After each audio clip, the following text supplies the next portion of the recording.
we're back working on the automated transient wobble max for live patch. I'm gonna stop doing summaries now. There's previous videos if you want to catch up on what we're doing. So I just replaced these dials with just a generic live dial, and I sorted out the smoothing of the random. So I think the smoother applies only to the random. So if I was to select a square wave, smooth isn't going to do anything. So that's just for the random. What I want to do here is I want to replace this system, which determines the sync rate if it's in sync.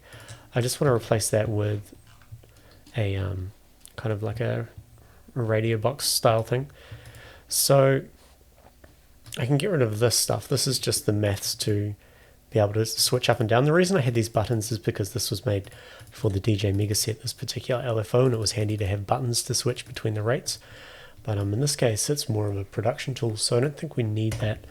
So let's just put in a live tab. And how many options do we have here? I should just be able to copy these across. I need to copy these ones because they have the correct values. So let's copy these. These are the numbers that are inside this drop-down menu. So if I was to choose this, and can I just paste these here? There we go. And I should, excuse me, I should just be able to connect this up to here, I think. Quarter note 0.25. Yeah, and that means we can get rid of this, which is just a visual component. It has this fancy flashing thing, which we don't need for this. So we'll get rid of that. Let's add that to the presentation. Okay, so here's our sync rate. Let's just make sure this works. We'll change the wave form to down. Okay, that's cool. And I'm also going to do that for this area. So we don't need this. We need another live tab. And the contents of this will be this one. So let's go ahead and paste that in, just like we did before. And should just be able to connect this to this. And we don't need this, of course. And we don't even need to see this drop-down menu either for the wave shape, because this lets us know what's currently selected. So let's, in fact, I should be able to delete this completely and connect this straight into here, which is going into a selector, which is like a gate. Okay, so let's go ahead and add it to the presentation. So here's our waveform chooser. Let's just try. So there's a down, there's an up, there's a sine, there's a square, and there is a random. We have an on-off button. This is an interesting one. This is like a phase re-trigger. Again, this is kind of handy in a live situation. This is just so if things are out of sync with the metronome, you can kind of trigger it from a stage within the cycle. So in this case, 0.5 is halfway through, 0 is at the start, 1 is at the end, which is kind of not needed because the end is exactly the same as the start. So we can actually get rid of this. Can I delete this altogether? Let's have a look. Yeah, I don't know why that's in there. That's 1 is the same as 0 basically, so let's get rid of that. So let's just choose sine and check that. So I can trigger it from the top and I can trigger it from the bottom. Okay, this is starting to look good. I am going to let's bring this down. I'm going to tidy this up a little bit and resave it as a snippet, because this is definitely something I would use in the future. This is all a bit too much. I'll tell you what I'll do. I'll put this should go here, and we'll put this here. Let's just tidy this up a little bit.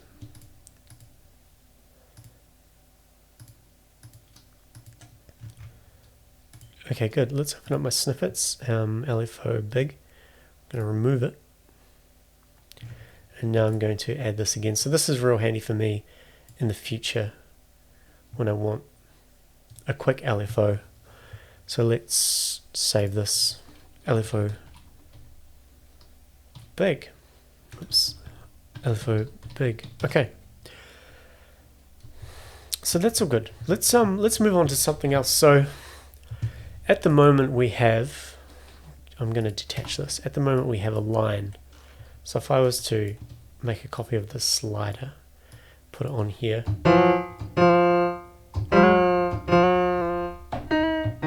So a line is a simple device which just takes one value and moves it to another value over time. So if I was to connect this combined to this message box and trigger this, you'll see we're getting our value here. So it's going from value 52 to 64, which is the center point, which is our zero pitch shift. So it's always going to go to 64 over a period of 257 seconds. So these are randomly generating both the starting amount and the time it takes to get to 64.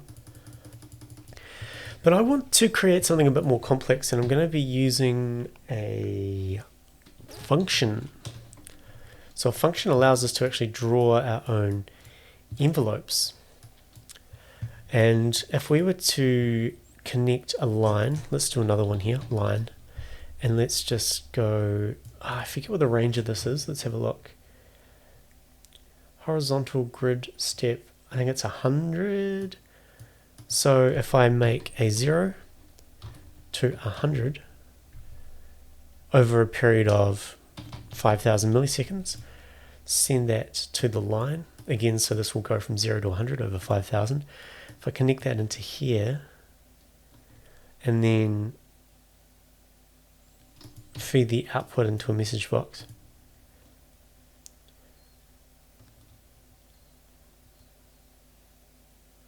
okay, that's the wrong value. I think we need this one. Is it this one? Nope.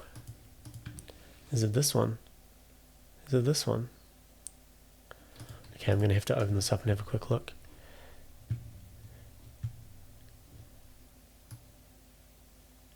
Oh no, that should be right. Okay, I think this actually needs to be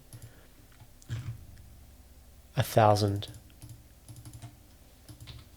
Okay, let's have a look now. So what should happen is this should go up to this value. We'll make this value the maximum value, which should be 100. So it should connect this up. So go up to 1. Okay, 1. And then it's slowly coming down. That's all good. So let's change low and high display range. Let's just change this to 127. Now we can move this dot up to 127. Now let's bang this. So this is going to go up to 127 and then slowly fall down in the shape that we've specified. That's cool. And that happens over 5,000 milliseconds. So the reason I'm doing this is so we can draw our own custom envelope shapes for the pitch automation. What I'm going to do is create a new slider. I'm going to change the range to 1,000. I'm going to make it horizontal. And now if we put this kind of underneath here and extend it out so it matches up, you'll see we now get a, I need to connect the line to that as well. We'll change this style, we'll change it to a regular indicator and change the thickness of the line down low. And we can even drag this over the top of it, change the background color to completely opaque, and make this nice and big. So this will just give us a nice visual representation, a visual indicator of whereabouts the current line is in the function. So if we were to make this slider to ignore the click, that means we can go ahead and draw more points in here. So you can see it kind of moving up and down. In fact, we could, for fun, we could just put another slider at this side and we could feed the output into that. This needs to be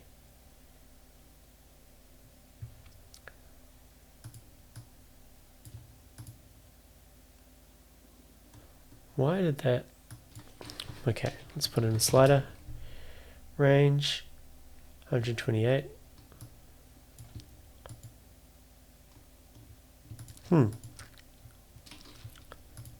Why is that going up and then just staying up?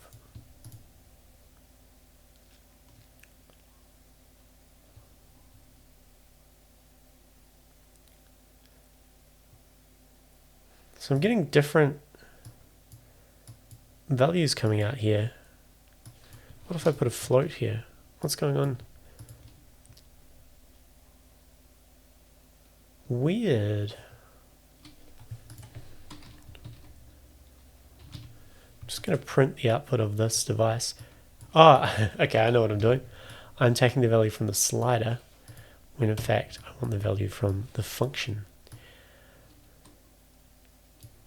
Okay, so now if we put the slider here, let's have a look and see what happens.